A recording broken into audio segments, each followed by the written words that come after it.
تو ہم میں سے کتنے لوگ ایسے ہیں کہ جن کو سمجھ میں آ رہا ہوتا ہے کہ یہ اللہ پاک اس کلام کے ذریعے ہم سے کیا بات کر رہے ہیں؟ ہمارے ایک دوست ہیں، میں پرائیویسی کی وجہ سے ان کا نام نہیں لیتا، وہ پاکستان کے ایک صوبے کے چیف جسٹس ریٹائر ہوئے تھے، تو انہوں نے یہ واقعہ بتایا کہ میں ایک سرکاری ڈیلیگیشن کے ساتھ سعودی عرب گیا، تو وہاں انہیں عمرے کے لیے بھی ہمیں لے گئے، تو عمرے میں انہوں نے پروٹوکال دیا، تو بالکل پہلی صف میں امام صاحب کے پیچھے ہی ہم نماز پڑھ رہے تھے، تو فجر کی نماز تھی، تو نماز میں امام صاحب نے کچھ تلاوت کی تو امام صاحب رونے لگ گئے، اور جو میرے دائیں بائیں لوگ تھے وہ بھی رونے لگ گئے۔ میں سوچوں کہ یہ کیوں رو رہے ہیں، اور مجھے رونا ہی نہ آئے، اور جب سلام پھیرا تو سب کے گال بھیگے ہوئے تھے، امام صاحب کی بھی گھگی بندھی ہوئی تھی، مجھے بڑی شرم آئی کہ مجھے تو رونا ہی نہیں آیا، پتہ نہیں کوئی ایسی کیا خاص بات تھی۔ تو میں نے ساتھ والے سے پوچھا، اس نے کہا آپ نے سنا نہیں جب انہوں نے کہا تھا وَامْتَازُوا الْيَوْمَ أَيُّهَا الْمُجْرِمُونَ، تو اس پر امام صاحب کی رونے لگ گئے۔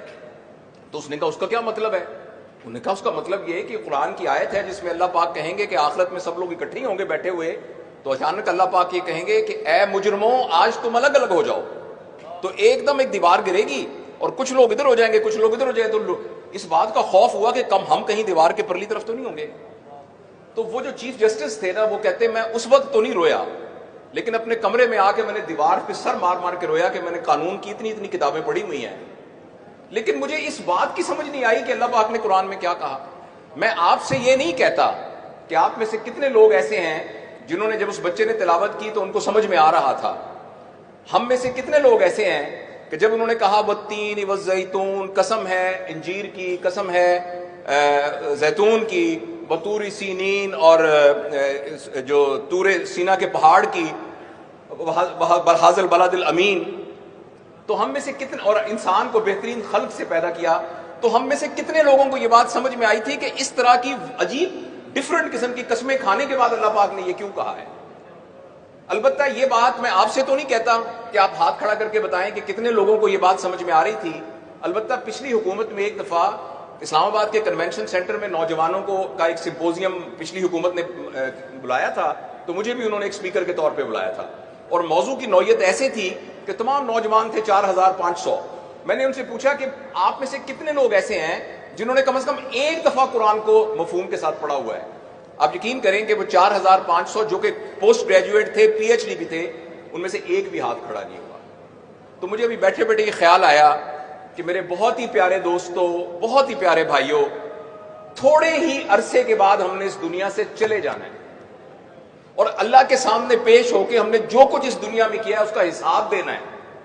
اس حساب میں ساتھ حضرت ابو بکر صدیق بھی حساب دے رہے ہوں گے، حضرت عمر، حضرت علی بن ابی طالب، حضرت عثمان، صحابہ، یہ سب حساب دے رہے ہوں گے جنہوں نے اپنی پوری، اور میں اور آپ بھی وہاں کھڑے ہو کے اللہ کے سامنے حساب دے رہے ہوں گے۔ آج کی اس تقریب میں میرے خیال میں آپ سے دست بدستہ گزارش کرتا ہوں، ٹیک ہوم میسج یہ ہے کہ آپ کے بچے کے ایف ایس سی میں نمبر نہیں آئے، اس بات پر گھر میں 10 دن سوگ ہوتا ہے، تو اس بات پر بھی سوگ ہونا چاہیے کہ میرے بچے کو تو قرآن کا پتہ ہی نہیں ہے۔ بچے کو کیا، مجھے بھی نہیں پتا۔ میں ایک جگہ کا بڑا افسر ہوں، میں بہت مالدار ہوں، میری بڑی پراپرٹی ہے، میں نے ایک دفعہ بھی قرآن کو مفہوم کے ساتھ نہیں پڑھا۔ آپ حضرات کچھ لوگوں کا تعلق آرمی سے ہے، آپ ایک ایکسپیڈیشن کے لیے کوئی بھیجیں اور ان کو ایک مینول دیں جس میں سارا روڈ میپ ہو، اور وہ آپ کا جو بندہ ہے وہ وہاں جائے اور جا کے وہ روڈ میپ ہی نہ کھولے۔ تو اس طریقے سے اللہ تعالیٰ نے اس دنیا میں ہمیں بھیجا تھا کہ ہم یہاں آ کر لارجر دین لائف کوئی کام کر کے جا سکے۔ نبی کو مثال کے طور پر بھیجا اور ایک مینول بھیجا۔ میں آپ سے صرف گزارش کرنا چاہتا ہوں کہ میں کوئی عالم نہیں ہوں، کوئی لمبی چوڑی آپ سے کوئی مذہبی گفتگو نہیں کر سکتا، صرف یہ گزارش کرتا ہوں کہ آج سے ایک عہد کر لیجئے کہ آج سے، کل سے نہیں، آج سے گھر کے تمام افراد کو اکٹھے کر کے کم از کم آدھے گھنٹے کے لیے سارے لوگ اہتمام سے قرآن کا کم از کم ایک رکوع ترجمے کے ساتھ پڑھیں گے۔ میں آپ کو پوری ذمہ داری سے کہتا ہوں آپ یہ گھر میں کرنا شروع کر دیجئے۔ قرآن خود معلم ہے، قرآن خود ہمیں سکھانے لگ جائے گا۔ جہاں آپ کو کوئی مشکل کمپلیکیشن ہو تو علماء حضرات سے رابطہ کیجئے، البتہ لیکن قرآن ہمیں خود پڑھنے کے لیے اللہ تعالیٰ نے نبی کریم صلی اللہ علیہ وسلم کے ذریعے سے اللہ ہم سے مخاطب ہوا ہے، تو اس کے لیے میں آپ سے یہ گزارش کرنا چاہتا ہوں۔ اس پر البتہ میں اپنے دل کی تسلی کے لیے اور اپنے آپ کو بھی میں کمٹمنٹ کرنے کے لیے یہ ضرور کہوں گا کہ آپ میں سے کتنے لوگ، خاص طور پہ ہماری بیٹیاں اور بہنیں، کتنے لوگ اپنے دل میں اس بات کا تہیہ کرتے ہیں کہ آج سے انشاءاللہ ہمارے گھر میں کم از کم ایک رکوع قرآن کا پڑھا جائے گا، ہماری اولاد، ہمارے بیوی بچے، ہمارے گھر کے ملازم، ہمارے کھانا کھانے والے قیامت کے دن ہمارا گریبان پکڑیں گے، ہمارے وہ بچے جن کو ہم نے پڑھا لکھا کھلا کے پتہ نہیں کہاں پہنچا دیا، وہ ہمارا گریبان پکڑیں گے کہ آپ اتنے پڑھے لکھے، اتنے مالدار، اتنا سب کچھ تھے، آپ نے ہمیں ایک دفعہ بھی قرآن نہیں پڑھ کے مفہوم بتایا، آپ کو پتہ ہی نہیں سورہ کہف میں کیا لکھا ہوا ہے، آپ کو پتہ نہیں سورہ اعراف میں کیا لکھا ہوا ہے۔